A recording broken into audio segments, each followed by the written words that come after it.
உன்னை நம்பி இவ்வளவு தூரம் கூட்டு வந்த என்ன முட்டாளாக்கிட்டு நீயும் ஏமாந்துறாத. ஏமாந்து போறதுக்கு நான் ஒண்ணு முட்டாள் இல்ல. எனக்கு எல்லாமே ஆப்ஷன் தான். பீட்சா இல்லனா நூடுல்ஸ்னு போய்கிட்டே இருப்பேன்.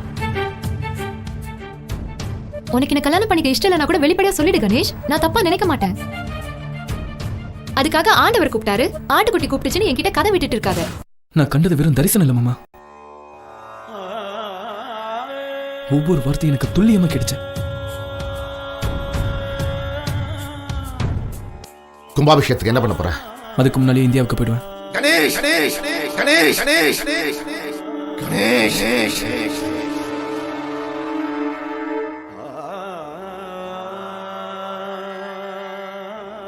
சித்தம்போக்கு சிவம்போக்கு அப்படி போறதா இது.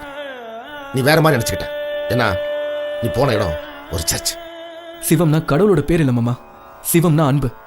நான் ஆண்டவரை தான் தரிசிச்சேன். அவரோட அன்பான சித்தம் நான் இந்தியா போகணும். என்னை அவமானப்படுத்த நினைக்கிறியா?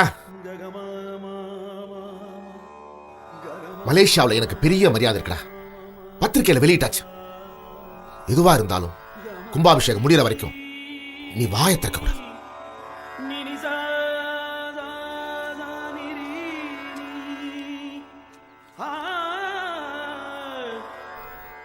நீற்றை புனிந்தென்ன நீராட போய் என்ன நீ மனமே மாற்றிப் பிறக்க வகை அறிந்தாயில்லை. மாமரை நூல் ஏற்றிக் கிடக்கும் 7 கோடி மந்திரம் என்ன கண்டாய்? ஆற்றில் கிடந்தும் துறையறியாமல் அலைகின்றையே. நீங்க சொல்லிக் கொடுத்ததுதான்.